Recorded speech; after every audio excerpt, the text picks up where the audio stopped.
Kinshasa and Brazzaville are the two closest capitals of any two countries in the world. Well, aside from that city block inside Rome. Brazzaville, a city of 2 million, is less than 2 kilometers from Kinshasa, a megacity of 17 million, and yet the only way to cross the Congo River between the capitals of the two Congos is to take a ferry or fly one of the shortest international flights in the world. So why isn't there a bridge connecting these two incredibly interconnected cities? Well, it's not the local geography, it's not any engineering challenges nor lack of money, it's politics and the tale of two twin nations.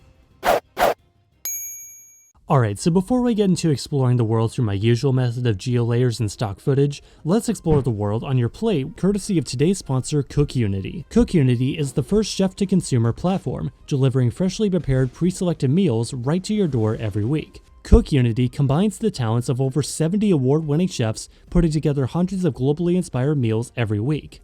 Meals are delivered to your door fresh and never frozen, and the menu rotates every week so there's always something new to try.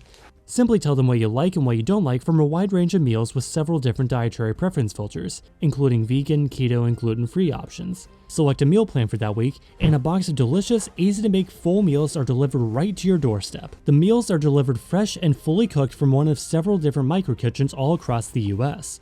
So all you have to do is heat them up, either in the stove or in the microwave depending on how much of a hurry you're in. The subscription is super flexible too, and you can pause, skip weeks, or cancel at any time. Of the meals I got, my favorite was definitely the bulgogi bibimbap with cucumber kimchi made by New York-based Esther Choi. Yes, that Esther Choi, the recent Iron Chef finalist. Seriously, if you eat meat, do yourself a favor and cook this on the stovetop. That ribeye steak is seriously worth it. And in fact, for the hoisin glazed skin on pork belly from Stacy Barang, I actually didn't even use the sauce because anything with cilantro in it is virtually inedible to me, and it still tasted great, and the experience of making this ad even taught me something about myself.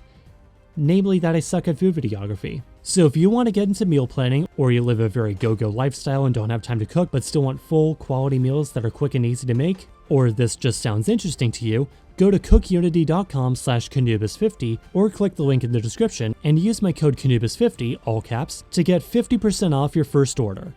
Anyway, back to your scheduled Central Africa related programming. The Republic of the Congo and the Democratic Republic of the Congo, or Dr. Congo as I like to call it, are, as the names would suggest, two of the most culturally related countries in the world, two sibling nations on either side of the Congo River. In fact, turn the clock back a few hundred years, and this area was under the control of the Congo Kingdom, spelled with a K. But at this point, neither Kinshasa nor Brazzaville even existed. They were only founded in the 1880s as trading posts for France and King Leopold, while the capital of the Congo Kingdom was in Banza, Congo, which nowadays seems to have found itself in Angola. Skipping over all the Portugal stuff in the 15th and 16th centuries, during the scramble for Africa, the French would establish a base of operations on an existing Bateke settlement called Nkuna, founded in September 1880 by Pierre Séverien de Bratza. I'll give you two guesses as to which one of the two capitals he founded. Henry Morton Stanley, meanwhile, a Welsh-American explorer working on behalf of King Leopold II of Belgium, did much the same thing on the other side of the river less than a year later. The close proximity of the two settlements was no coincidence, as while the Congo River is navigable for hundreds of kilometers going inland, what's perhaps interesting, if not maybe slightly unfortunate, is that between these cities and the seaport of Matadi are 32 cataracts that give the river the good old shake and stir, creating the Inga Falls. This therefore means that Brazzaville and what was then called Leopoldville are at the closest points of the ocean where the river is still navigable. But I mean, even if the river won't get you 100% of the way to the ocean, 90% is still better than 0%, right?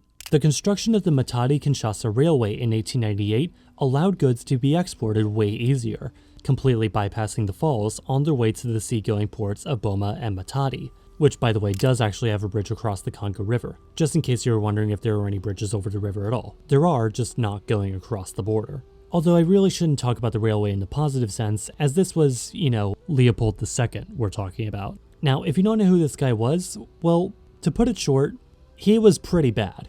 Leopold ruled over the Congo Free State essentially like a private business person, and like a 19th century business person too, so morals go completely out the window, turning the entire country into one large rubber plantation, and carrying out punishments that shocked the other European powers. Which, okay, if colonial Europe is shocked by your actions, that's how you know you've done something truly barbaric. The Casement report concluded that potentially half the country had perished from both the rubber industry and the spread of diseases due to the rubber industry. and in 1908, the Congo Free State would be properly annexed by Belgium as Belgian Congo.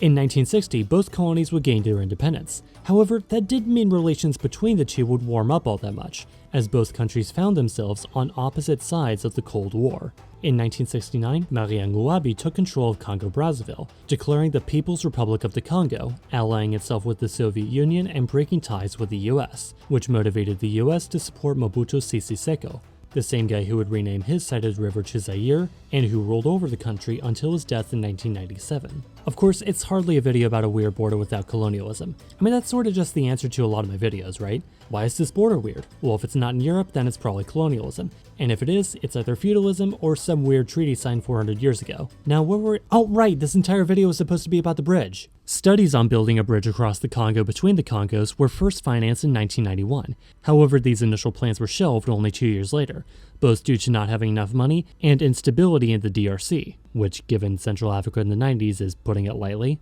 But then, the project would be brought back from the filing cabinets in 2003. This new iteration was estimated to cost somewhere around 40 to 80 million US dollars, and called for the bridge to be constructed not here between the two city centers where the river is 3 kilometers wide, but down here where the river narrows down to less than 600 meters. The project was endorsed by ECOS, but not endorsed by Leonard Shea Okutondo, President Joseph Kabila's chief of staff, who feared that the bridge would siphon traffic from the seaports of Boma and Matadi, making them lose out to Congo-Brazzaville's Pointe Noire. Okutondo and the DRC government as a whole were extremely hesitant to go through with the NEPAD or the New Partnership for Africa's Development's bridge idea unless they were willing to finance a potentially $100 million project to expand and modernize the deepwater port of Banana on the Atlantic coast. In addition, the sanctions the DRC was going through meant that its government was excluded from much of the negotiations. According to the Fragile States Index, previously known by the slightly less polite-sounding Failed States Index, the DR Congo ranks 4th, behind only Somalia, Yemen, and South Sudan in its political situation. The Republic of the Congo, meanwhile, is at a much more sustainable 28th place, between Iraq and Venezuela. This feels like the perfect setup for a joke about Venezuela being a hard place, but that just feels cheap. Something also not helping the bridge project is the corruption rampant in both countries, scoring 164th and 166th in the Corruption Perception Index. But following another long hiatus, new plans would resurface in 2017, estimated to cost 400 million euros, with 250 million pledged by the African Development Bank and the other 150 raised by the two Congos, signing an agreement to build a 1.5 kilometer toll bridge for road and rail. According to my sources, suspiciously none of which were actually published in this decade, construction is due to commence sometime around, now, and the bridge is set to open in around 2028.